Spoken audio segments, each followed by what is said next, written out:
Muy buenos días a todos. Estamos dando inicio al comité GSC correspondiente al 10 de noviembre de 2017.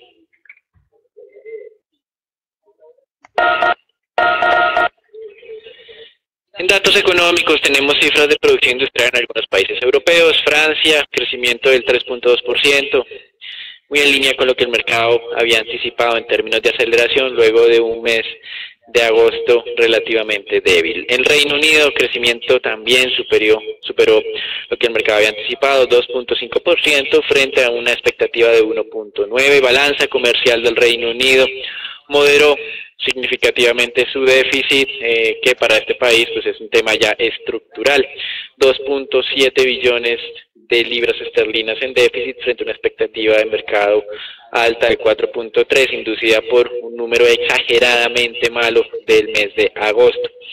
En Estados Unidos se esperan indicadores de confianza calculados por la Universidad de Michigan en la versión preliminar correspondiente al mes de noviembre, donde se espera cierta estabilidad, y también, como es usual, hacia la 1 de la tarde, ahora hora colombiana, el dato de plataformas o de perforaciones activas en este país, donde en los últimos meses en las últimas semanas se ha visto algo de moderación.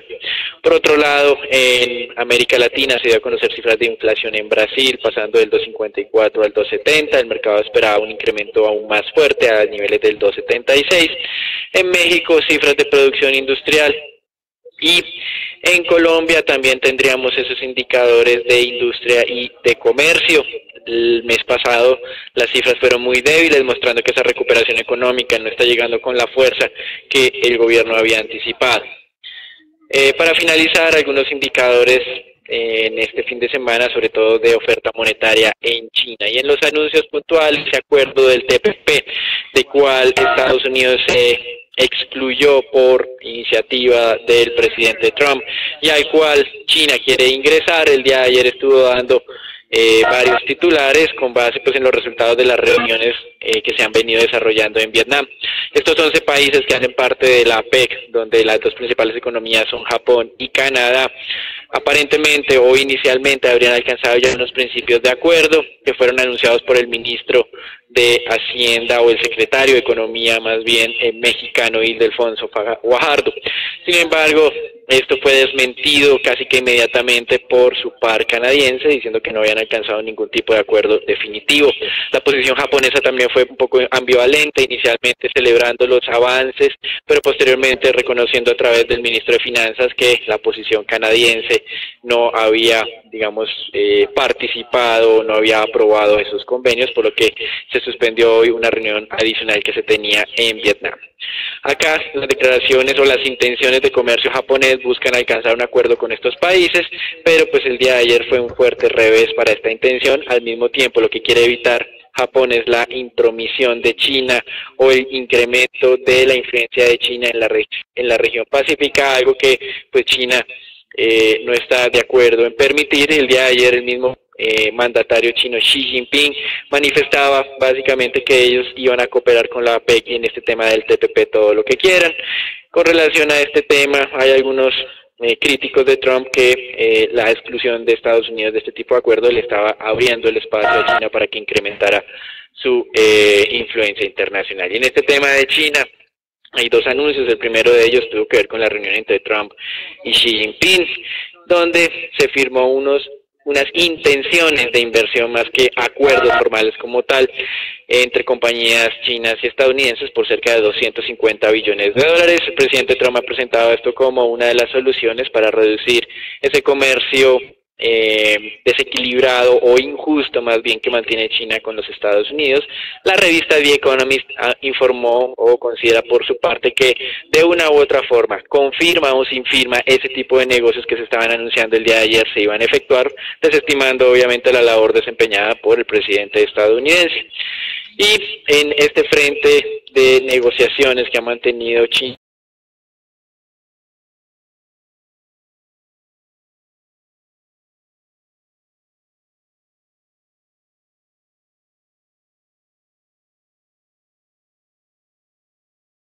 el día de hoy en la jornada del mercado accionario chino. En este lado, Lo que más nos ha llamado la atención es la postura del presidente de la Cámara de Comercio estadounidense en Shanghái, diciendo que esperaba a leerse la documentación completa de esta normatividad, pues siempre ha considerado que la letra pequeña en ese tipo de anuncios chinos es lo más relevante. Básicamente manifiesta que hay que ver los plazos en los cuales se va a empezar a flexibilizar estos límites de inversión. Con relación a los Estados Unidos, los republicanos del Senado presentaron el día de ayer su versión de reforma tributaria. Una de las mayores diferencias identificadas en este momento por los medios entre lo que fue revelado la semana pasada por parte de la Cámara de Representantes es el plazo de desmonte o de reducción de los impuestos a las empresas. Para el Senado, o los republicanos del Senado, ese desmonte debería ser realizado en el año 2019. Los republicanos de la Cámara estaban alineados con hacer el desmonte inmediato. Vamos a ver cómo van negociando este tema. Y en el avance de la Cámara de Representantes, el comité que está estudiando esta reforma pues ya aprobó para que la próxima semana fuera discutida en plenaria. Como hemos mencionado en numerosas ocasiones y como ya quedó en evidencia con relación a la reforma a la salud, la Cámara de Representantes no es el freno que tiene el presidente Trump en este caso para hacer algún tipo para cumplir con sus reformas prometidas, sino es el Senado, donde ya los demócratas se han mostrado en abierta oposición a esta reforma tributaria.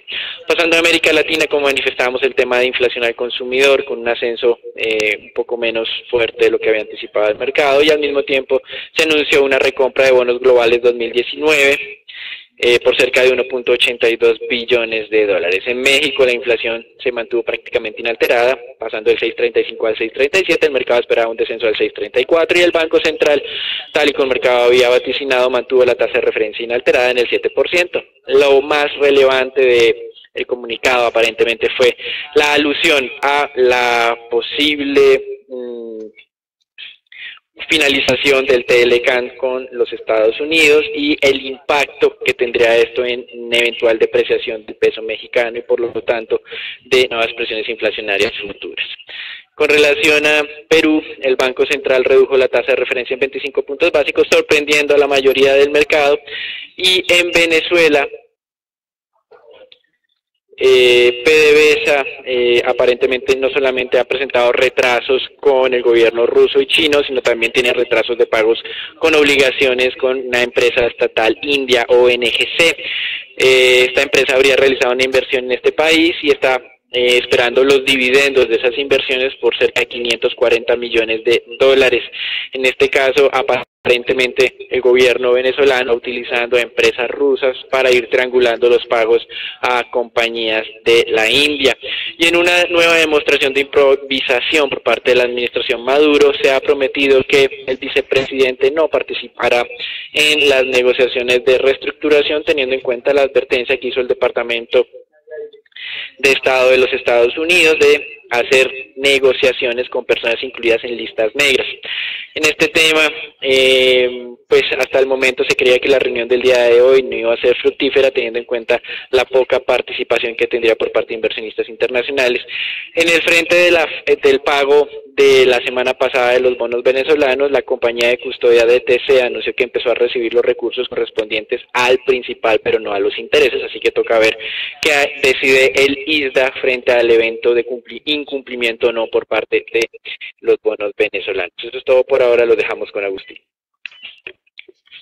Ese rumor de que el potencial retraso de la entrada en vigencia de la reforma tributaria a partir del año 2019 está generando prácticamente números rojos en toda Europa y Estados Unidos, donde los futuros pierden a esta hora de la mañana cerca de 0.30%. Consecuentemente, el índice Stock 600 está perdiendo cerca de 0.25 en Europa, donde se refleja el desempeño de las 600 compañías más grandes de esta región del mundo.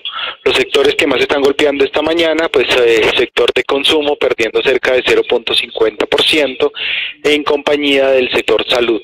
Tal vez lo más relevante es ver cómo después de darse a conocer los resultados de la minera Arcelor estaba generando pues algunas ganancias que se vienen observando en el precio de los metales desde la semana anterior, algo que en alguna parte estaba tratando de limitar pues las pérdidas que hemos observado desde la jornada anterior en los mercados desarrollados.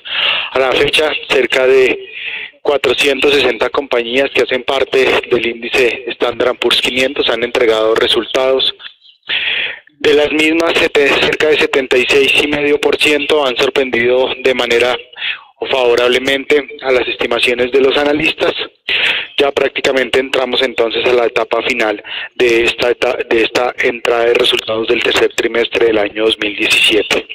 Ahora, para entrar un poco más en detalle de la corrección que estamos viendo en los mercados accionarios, el día de ayer también se vio un impulso significativo en el índice de volatilidad VIX, que se venía comportando durante varios meses por debajo de los 10 puntos, saltó hacia niveles de 11 puntos y esta mañana en el premercado se está también nuevamente transando sobre niveles de 11 puntos. Ustedes pueden ver la parte inferior, ese oscilador de tendencia estructural, un análisis que veníamos realizando desde hace algún tiempo y que todavía estamos realizando, que está directamente relacionado con la posible divergencia del desempeño del indicador del oscilador, que está en la parte inferior. Este tipo de análisis se puede hacer con cualquier indicador técnico similar como un RSI, un MACD, que son también de la familia de estos osciladores. Y en la parte superior simplemente estamos viendo cómo el precio se comporta de una manera cada vez, o no ha logrado mejor, romper la zona de resistencia de los 2.600 puntos, en este caso, que es la que hemos venido analizando. Ustedes pueden ver en las dos últimas jornadas no solamente se está viendo esa divergencia, o toma más fuerza el análisis de divergencia, sino que está acompañado de una ruptura también interesante de la zona soporte psicológica de 2.580 puntos durante esta mañana. Esas dos señales pues son una primera señal de alerta de nuevamente disminuir un poco la posición que se mantiene en acciones de mercados desarrollados, o por lo menos tratar de buscar la compra de algunas opciones put sobre los portafolios que se tengan en este tipo de inversiones. El mercado mundial de divisas, pues el dólar también por tercera jornada consecutiva continúa perdiendo terreno contra las principales divisas esta mañana. Este retroceso, como les menciono, está directamente ligado con el éxito de la reforma tributaria. Esta mañana de manera puntual podemos ver monedas emergentes ganándole terreno al dólar. Es un comportamiento que ya veníamos observando durante los últimos 5 días. De hecho, el real brasileño pues está alcanzando valorizaciones cercanas al 2% ya en lo corrido de la semana, seguidos por el peso colombiano, que supera en valorizaciones del 1.50 en lo corrido de los últimos 5 días. Estos avances pues obviamente están directamente ligados con el buen desempeño de los precios de las materias primas durante esta semana. En ese mismo orden de ideas y continuando con el análisis de crudo, pues podemos ver que el precio del mismo se mantiene sobre esa zona de los WTI, se mantiene sobre esa zona de los 57 dólares el barril, una zona que hemos venido observando durante toda esta semana. Les recuerdo que ya tan solo faltan entonces 2 semanas para darse a conocer las decisiones que tome el grupo de la PEP frente a los recortes que se vencen el próximo mes de marzo.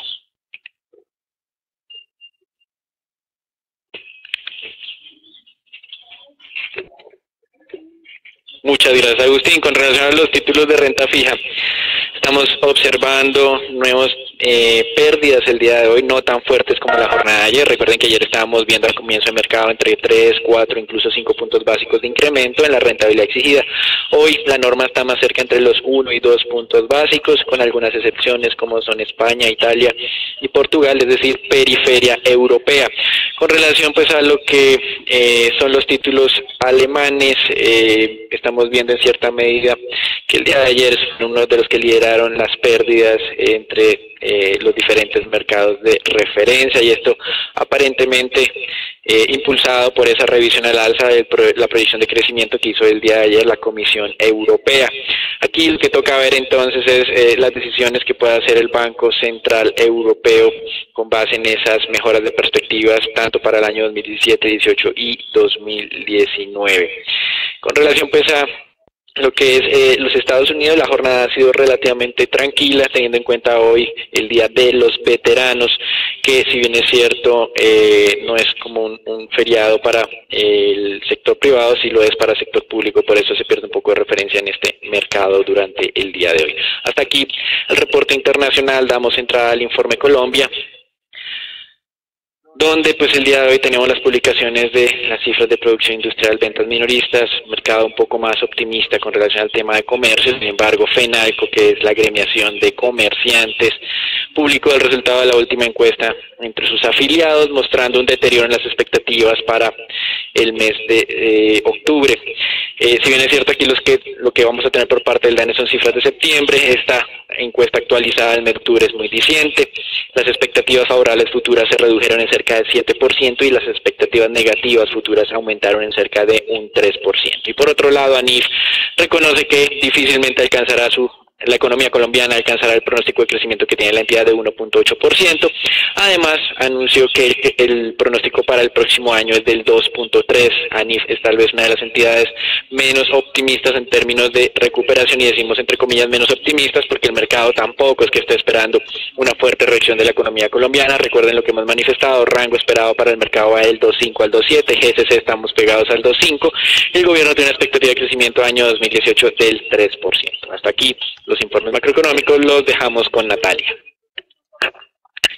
Buenos días para todos. El día de hoy vamos a iniciar primero con el análisis técnico. El día de ayer veíamos como el índice Colcap cerraba una vez más y tuvo una apertura al alza y cierre sobre el nivel de los 1.440 puntos. Este nivel confirma una vez más el rango que ya hemos mencionado entre los 1.430 y los 1.450, y vemos que está atacando con éxito ya la segunda banda dentro del indicador. Pero pues ya les recuerdo, como ya lo he mencionado reiteradamente durante la semana, para tener señales ya de confirmación de cambio de tendencia tendría que atacar con éxito la banda superior y consolidarse por encima. Eso pues se traduce a que el índice sobrepase el nivel de los 1.450 e incluso llegue a niveles de los 1.460 o 1.480 puntos. Ya pasando ahora con el análisis de la acción de Nutresa, el día de ayer veíamos que esta avanzó a un 0,5%, cerrando sobre los 27.080 pesos. Como vemos, se ha mantenido bastante estable durante los últimos meses sobre este nivel, aunque persiste la señal de tendencia positiva. Por el momento se tiene, digamos, que un movimiento muy estable sobre este rango. Para considerar entonces, digamos, que ganancias o un movimiento más profundo al alza, se tendría que atacar lo que es el nivel de los 27.500 pesos, que les recuerdo, fue uno de los máximos frente a los cuales teníamos recomendación de compra en agosto y que fue alcanzado también durante este mes. Ya finalmente pasando con la acción de Canacol, el día de ayer veíamos que fue la acción que tuvo uno de los mejores avances para la jornada, con un 2,4% y cerrando sobre los 10.240 pesos. Como vemos, esta es una acción bastante volátil, pero pues ya atacó con éxito lo que fue el nivel de congestión y el de resistencia que veníamos monitoreando de los 10.000 pesos, y esto sería una primera señal para considerar una retoma de la tendencia positiva y que podría llevarlo una vez más hacia niveles cercanos a los 11.000 pesos que veíamos a mitad de año. Frente a este emisor, les comento que el día de ayer se dio a conocer una noticia sobre la decisión que se realizará y que realizará Canacol de algunos activos que conforman parte de su patrimonio y que beneficiará a la filial y sociedad extranjera de Shona Energy Limited, que pues es filial de la compañía. Aquí en Colombia se ha tomado como base el valor de capital, activos, pasivos y patrimonio al 30 de septiembre del 2017 y sería entonces se sustraería capital prima en colocación de acciones y reservas serían las tres cuentas que se verían afectadas por 23 billones de pesos, equivalente a un 13,52%. Esto pues les recuerdo que ya es una noticia un poco más de la parte organizacional y cómo se van a presentar de aquí en adelante lo que serían los resultados financieros para la compañía. Y ya pasando con dos noticias corporativas importantes, la primera de ellas tiene que ver con Avianca. Culminó por fin la huelga más larga de la aviación. El día de ayer los pilotos de ACTA, con respaldo de la Defensoría del Pueblo, tomaron la decisión de dar fin a la huelga que ya llevaba 51 días. Los pilotos pues tienen 72 horas desde el día de ayer para regresar a las labores, lo que en teoría haría que el lunes regresen a las labores normales. Si los cálculos planteados inicialmente por el presidente de Avianca persisten, la pérdida estimada que dejaría la huelga es de un total de 125 millones de dólares, pero podría ser un poco menor si el plan de contingencia que ya venía realizando durante los últimos días alivianó un poco las pérdidas, pues ya finalizando, digamos que la huelga. El impacto, les recuerdo que se vería fuertemente proyectado pues en lo que son los resultados de final de año. Para los resultados de tercer trimestre que van a ser publicados el martes, el impacto sería leve, dado que pues la huelga solamente, digamos que este trimestre solo captó lo que fue un mes de la huelga, y ya el grueso del impacto lo veríamos para final de año. Y finalmente ya la última noticia está relacionada con Grupo Argos. El día de ayer se dieron a conocer los resultados de Odinsa. Recuerdo que esto es una filial importante del grupo. Se registró un aumento del 14% en los ingresos para el periodo, ratificando una vez más la posición de la compañía dentro del mercado. Y se recordó que en diciembre entrarían en operación las ampliaciones programadas en el aeropuerto El Dorado. El EBITDA veíamos como aumentaba un 28% y fue la cifra que más sorprendió dentro de los resultados, impulsado un poco por el segmento de las concesiones viales y la gestión que ha realizado Odinsa en Pacífico 2. Se mencionó la reciente emisión de bonos con una demanda de 2,3 veces el monto ofrecido, y estos buenos resultados de la filial podría ser una señal bastante positiva del panorama que podríamos llegar a ver en los resultados de tercer trimestre para Grupo Argos. Como lo mencioné en el análisis de las divisas emergentes, esta tendencia que observamos desde el pasado 7 de noviembre, el cambio de tendencia que vimos después de que se rompió la zona de los 3.020 pesos por dólar, pues continúa favoreciendo el desempeño del peso colombiano, que la mañana de hoy está rompiendo, siendo las 8:33 de la mañana, está rompiendo la zona psicológica de los 3.000 pesos a la baja. Simplemente recordar que en el pasado pues ya hemos tenido niveles de referencia sobre estos rangos anteriores. El primer rango interesante para tener presente de una posible pausa es esta zona entre los 2.970 y 2.980 pesos.